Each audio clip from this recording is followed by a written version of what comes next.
Good evening दोस्तों। आज हम लोग समझेंगे प्राकृतिक संसाधन के बारे में।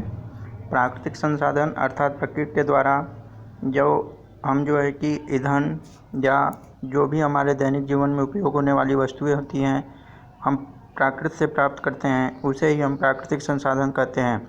हम विभिन्न प्रकार के संसाधनों का उपयोग करते हैं। वे संसाधन जो हमें प्रकृति से प्राप्त होते हैं प्राकृतिक संसाधन कहलाते हैं, जैसे जल, पेट्रोलियम पदार्थ, मृदा, वायु आदि प्राकृतिक संसाधन हैं।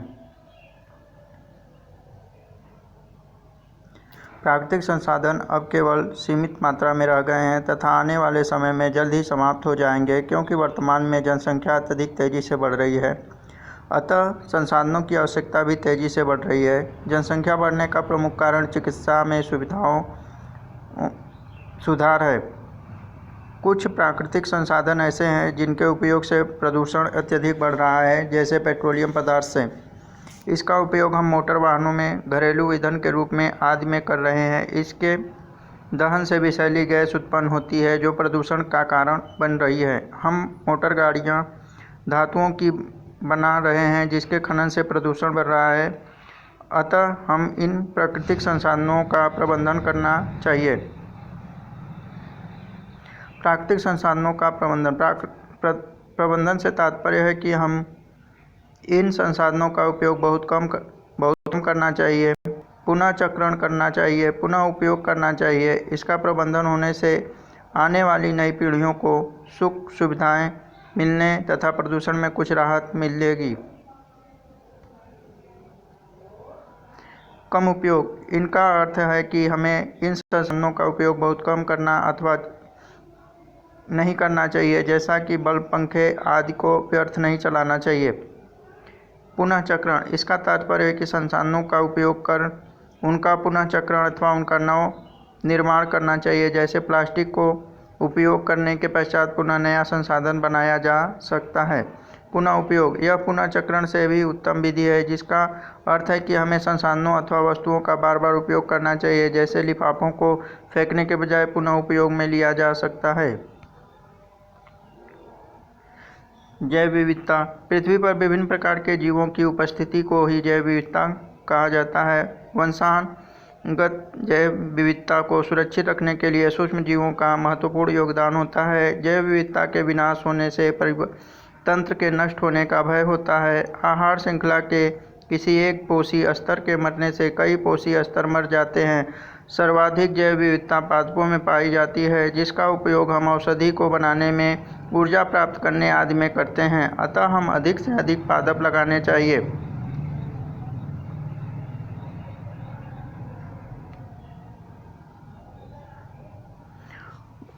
वन संरक्षण के दावेदार,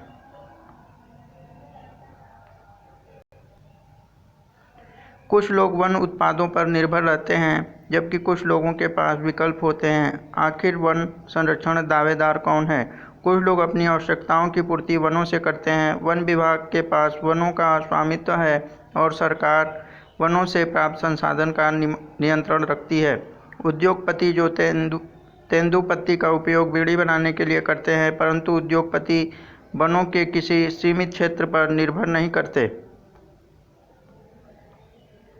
क्या संसाधनों के प्रबंधन का दावेदार कोई एक है? नहीं, संसाधनों के प्रबंधन का दावेदार कोई एक नहीं, बल्कि हम सब हैं, क्योंकि हम सभी इन संसाधनों का निरंतर उपयोग कर रहे हैं। जल सभी जीवों की मूलभूत आवश्यकता है। दूसरे शब्दों में कहें तो जल के बिना जीवन की कल्पना भी नहीं की जा सकती। हमारे शरीर को जल की अत्यधिक आवश्यकता होती है। हमारे शरीर की प्रत्येक कोश का जीव द्रव्य का 90% भाग जल से बना होता है। यह कहना कठिन होगा कि हमारे शरीर का 90% भाग जल से बना होता है, क्योंकि कोशिका के केवल जीव द्रव्य का 90% भाग जल का बना होता है। पूरी कोशिका का 90% भाग जल नहीं बनाता। वर्तमान स्थिति में मध्य नज़र रखा जाए तो हम देख रहे हैं कि जल का संकट आ रहा है। जहाँ देखो वहाँ ही जल की मांग हो रही है। अतः हमें जल का प्रबंधन करना चाहिए। पहले से ही भारत के कुछ क्षेत्र में जल प्रबंधन किया जा रहा है। बांध जल की आपूर्ति के लिए कुछ क्षेत्रों में नदी निकाली हुई है, जहां उनके पानी का उपयोग सिंचाई व पीने एवं अन्य कार्यों के लिए किया जाता है। कहीं बांध बनाए जाते हैं जिनसे विद्युत भी उत्पन्न की जाती है। इस प्रकार हम नदी में प्रवाहित जल का उपयोग हम आने वाले अपने लिए कर सकते हैं। इन बांधों में आने वाला जल नगरीय क्षेत्र से गुजरता हुआ आता है, जहां इसमें गंदगी मिल जाती है। गंगा नदी में शव एवं शवों की राख आदि गंदगी होती है। जल प्रदूषित होने से उपयोगी व्यक्ति का स्वास्थ्य बिगड़ जाता है। बांधों की कुछ समस्याएं भी हैं, जो निम्न हैं। इन बांधों को बनाने वाले किसान एवं आदिवासी कई बार अपना मूल स्थान छोड़ देते हैं और सरकार इनको मुआवजा तक नहीं देती है। बांध बनाने में काफ़ी धन खर्च करना पड़ता है। कई बार बांध टूट भी जाते हैं, अतः नवनिर्माण किया जाता है। बांधों को बनाने के लिए वनस्पति की भी आवश्यकता होती है, जिन्हें बहुतायत में काटा जाता है, जिससे जैव विविधता की हानि होती है। बांध का निर्माण एवं पर्यावरण समस्या भी है।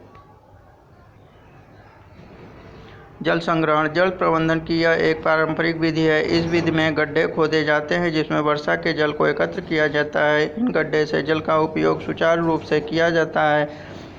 इस जल प्रबंधन से वर्षा की बूंद पानी काम आ जाता है। वर्षा के जल को छातों से गड्ढे में डाला जाता है और लंबे समय तक इन जल का उपयोग करते हैं।